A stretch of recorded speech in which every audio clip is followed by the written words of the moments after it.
जैसे ही वहां मौजूद लोगों ने रैंक 3 के हकीम का जिक्र सुना, सब हैरानी में एक दूसरे को देखने लगे। तभी उस सफेद कपड़े वाले आदमी ने नौकरानी पर से अपना हाथ हटाते हुए आगे आकर टेबल पर रखी हरी बोतल को ध्यान से देखा। उसके बाद उसने ढक्कन खोलकर उस दवा की महक अंदर ली और फिर कुछ बूंदे अपने हाथों में गिराकर उसे देखने लगा। तभी उसने मुस्कुराते हुए कहा, रैंक 3 का हकीम, क्या बकवास है। मैं भले ये बात मानने को तैयार हूं कि ये खून रोकने वाली दवाई हमारे स्प्रिंग पाउडर से बेहतर है, लेकिन इसे देखकर और सुनकर मैं इतना जरूर बता सकता हूं कि ये मुझसे कम रैंक वाले हकीम ने बनाई है और इसका असर सिर्फ इसलिए बेहतर है क्योंकि इसका नुस्खा अव्वल दर्जे का है। ये सुनकर वहां मौजूद सभी लोगों ने एक राहत भरी सांस ली कि कम से कम शौर्य दल की दवा बनाने वाला हकीम वो तो नहीं है जिसके बारे में सोचकर सभी डर रहे थे। ऐसा इसलिए था क्योंकि सब जानते थे कि अगर गलती से भी शौर्य दल के साथ रैंक 3 का हकीम मिल गया होता तो आमिश दल के लिए यह बहुत बड़ी मुसीबत हो जाती। तभी उस सफेद कपड़े वाले आदमी ने अपनी बात को आगे कहा, और अपने तजुर्बे से मैं ये दावे के साथ कह सकता हूं कि शौर्य दल का यह हकीम कोई नौसिखिया है जिसने भगवान जाने कहां से यह नुस्खा हथियार लिया और फिर यह खून रोकने वाली दवा बनाने लगा। ये कहते हुए उस आदमी के चेहरे पर जरा भी डर नहीं था क्योंकि वो समझ गया था कि डरने की कोई बात ही नहीं थी। तभी पीछे से मैकी की आवाज आई, आप सचमुच लाजवाब हैं अधीश। दवा की कुछ बूंदों से ही आपने शौर्य दल के हकीम के बारे में पता लगा लिया। ये कहते हुए मैकी के चेहरे पर मुस्कुराहट थी जिससे ये साफ समझ आ रहा था कि वो उस हकीम की लल्लो चप्पो करने में लगा था। इसके जवाब में उस सफेद कपड़े वाले आदमी ने कहा, यह तो कुछ भी नहीं है, ये तो कोई भी अच्छा हकीम बता सकता है। वो आदमी मुस्कुरा रहा था क्योंकि वो जानता था कि उसने आमिश दल के चिराग को अपने हुनर का फैन बना दिया था। अधीश की बात सुनकर कुछ सोचते हुए अबराल ने दरबार में मौजूद सभी लोगों से कहा, मैं जानता हूं कि हमारा स्प्रिंग पाउडर शौर्य दल की खून रोकने वाली दवा से कम असरदार है, लेकिन ये बात हम भी अच्छी तरह से जानते हैं कि दोनों का फर्क बहुत ज्यादा नहीं है और हमारे बाजारों से भीड़ कम होने की मुख्य वजह हमारे द्वारा बढ़ाए गए दाम है। मुझे लगता है हमने दाम कुछ ज्यादा ही बढ़ा दिए हैं, इसलिए जैसे ही हम स्प्रिंग पाउडर का दाम कम कर देंगे हमारे बाजार भीड़ से एक बार फिर खचाखच भर जाएंगे। लेकिन मुझे यह भी लग रहा है कि शौर्य दल की दवा हमारे कुछ ग्राहकों को अपनी ओर खींच चुकी है, इसलिए उन्हें वापस लाना थोड़ा मुश्किल होगा। ये सुनकर उस हकीम यानी अधीश ने परेशान होते हुए सवाल किया, दाम घटाने पड़ेंगे? अधीश को अब ज्यादा दामों की आदत हो गई थी जिसकी वजह से उसे ज्यादा मुनाफा मिलता था। दाम घटने का मतलब था मुनाफा घटना, जिसके लिए सिर्फ वो बिल्कुल तैयार नहीं था। अधीश का परेशानी से भरा चेहरा देखकर अबराल ने मन ही मन सोचा कि यह आदमी कितना बेवकूफ है, लेकिन फिर उन्होंने चेहरे पर मुस्कुराहट लाते हुए कहा, हकीम अधीश, अब बाजार पहले जैसा नहीं रहा। पहले पूरे मैसेडोरिया में सिर्फ हम ऐसी दवाई बेच रहे थे, लेकिन अब शौर्य दल भी मुकाबले में उतर गया है और इसलिए हमें अपने दाम घटाने पड़ेंगे ताकि हम वापस बाजार में अपना वर्चस्व कायम कर सके। इस पर सिर हिलाते हुए अधीश ने कहा, ठीक है, जो करना है कीजिए, लेकिन दाम घटने पर भी मेरा मुनाफा 300 सिक्कों के हिसाब से ही होना चाहिए। यह सुनकर अबराल को बहुत गुस्सा आया, लेकिन फिर उसने एक गहरी सांस लेकर खुद को शांत किया और फिर मुस्कुराते हुए अधीश से कहा, क्यों नहीं, तुम्हें जितना पहले मिलता था उतना ही आगे भी मिलेगा। तुम्हारे मुनाफे को कोई हाथ नहीं लगाएगा। अब खुश?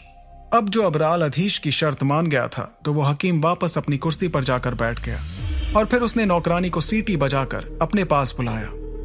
नौकरानी हिचकिचाते हुए धीरे धीरे उसके पास गई। वो सोच रही थी कि कोई अधीश को ऐसा करने से रोके, लेकिन किसी ने इस चीज पर ध्यान भी नहीं दिया। तभी अबराल को कुछ याद आया और उसने अधीश की तरफ देखते हुए कहा, हकीम अधीश, हमारे पास ज्यादा स्प्रिंग पाउडर नहीं बचा है। मैंने कुछ लोगों को दरबार नीलामी घर जाकर सामान लाने को कहा है। जैसे ही वो यहाँ आते हैं मैं चाहूंगा आप वापस अपने काम में लग जाएं। और हाँ, कल मैंने 2 सर्प कन्याएं भी खरीदी थी जिन्हें मैंने आपके कमरे में भिजवा दिया है। उम्मीद है आपको ये तोहफा पसंद आएगा।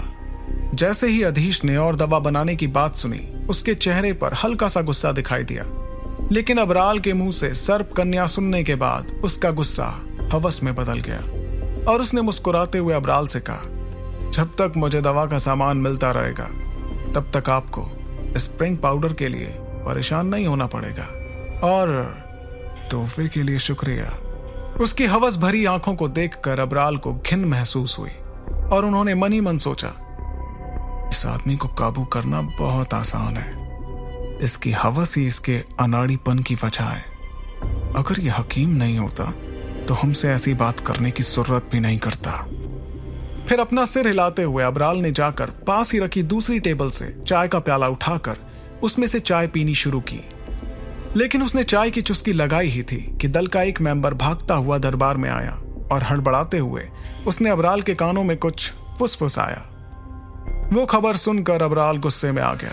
फिर अचानक उसने चाय का प्याला मसल कर रख दिया, जिससे सभी की नजर अबराल पर चली गई। उसके हाथ से चाय बहने लगी थी और फिर अबराल ने चिल्लाते हुए कहा, उस दो कौड़ी के दरबार नीलामी घर ने हमारे साथ ऐसी नीच हरकत करने का फैसला किया है। दरबार में सभी जानना चाह रहे थे कि आखिर दरबार नीलामी घर ने ऐसा क्या कर दिया था जिससे अबराल इतने नाराज हो गए थे।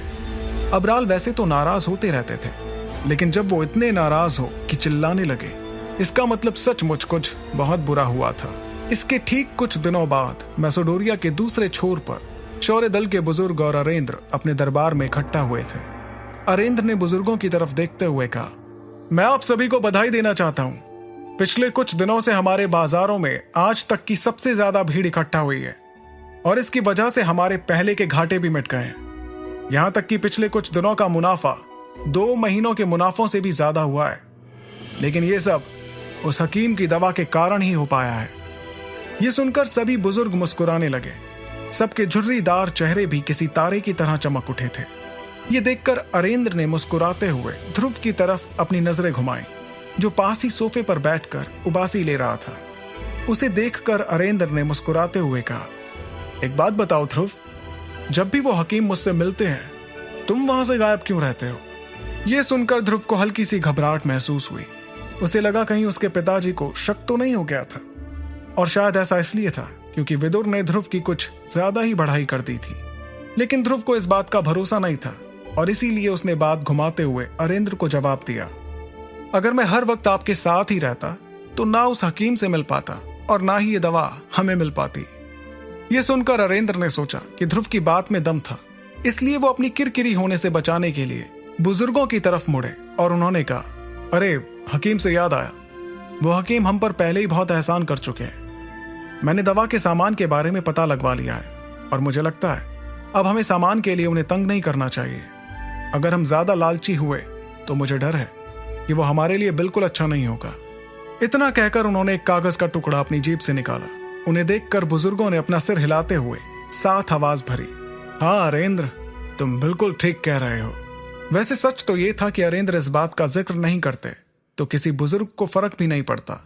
वहीं ये सब सुनकर ध्रुव की अंगूठी में से विदुर ने ध्रुव से कहा, तुम्हारे बाबा अच्छी तरह से जानते हैं कि मुनाफा होने पर भी कैसे अपने उसूलों पर ही चला जाए। बहुत अच्छा लगा ये देखकर, मेरा मतलब है सुनकर। तुम्हारे बाबा सही मायनों में शौर्य दल के लीडर बनने के हकदार हैं। ये बात सुनकर ध्रुव ने मुस्कुराते हुए अपना सिर हिलाया। वो जानता था कि शौर्य दल की कामयाबी का भार उसके पिता के कंधों पर ही था और वो उसे कितनी अच्छी तरह से संभाल रहे थे। अगर इस दल का लीडर कोई कपटी आदमी होता तो विदुर की मदद के बावजूद कामयाब नहीं हो पाता। तभी एक पहरेदार दरवाजे से अंदर आया और उसने अरेंद्र से कहा, अरेंद्र जी, दरबार नीलामी घर से सायरा दरबार आई हैं। ये सुनते अरेंद्र ने चौंकते हुए कहा, सायरा दरबार? अरे उन्हें जल्दी अंदर भेजो। अरेंद्र की बात सुनकर वो पहरेदार हड़बड़ाते हुए वहां से चला गया। वहीं दरबार में सभी सायरा के आने की खबर सुनकर अचानक शांत हो गए थे। वो लोग एक दूसरे को देख ही रहे थे कि एक खूबसूरत लड़की हंसते हुए दरवाजे से अंदर आ चुकी थी। सायरा ने अंदर आकर सभी को मुस्कुराते हुए देखा और फिर अरेंद्र से कहा, लगता है पूरा दल जीत की खुशी मना रहा है। उसकी आवाज सुनकर सोफे पर टिक कर बैठा ध्रुव आगे आकर बैठ गया। वो सायरा की खूबसूरती को देखकर मुस्कुराने लगा था। वैसे इस वक्त सिर्फ वो नहीं बल्कि दरबार में बैठे सभी मर्द सायरा की खूबसूरती को निहार रहे थे।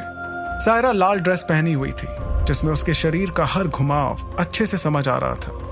दरबार में मौजूद चारों मर्द और एक लड़का उसे देखकर मन ही मन सिर्फ यही सोच रहे थे, तारीफ करूं क्या उसकी जिसने तुझे बनाया। फिर खुद को संभालते हुए अरेंद्र ने खास कर कहा, हम जिस मुनाफे की खुशी मना रहे हैं वो तुम्हारे नीलामी घर के दिन के मुनाफे का 1% भी नहीं है। जीत की खुशी मनाना तो कोई आप लोगों से सीखे। ये सुनकर सायरा ने अपनी मुस्कुराहट बरकरार रखते हुए कहा, मैं सब समझ रही हूं अरेंद्र अंकल, लेकिन आपको शायद पता नहीं है कि फिलहाल आपके बाजार का नाम हमारे नीलामी घर के नाम से ज्यादा बड़ा हो रहा है और ये हम अपनी आंखों के सामने होते हुए देख रहे हैं। अब आप ही बताइए, इस बात की खुशी मनाएं या गम?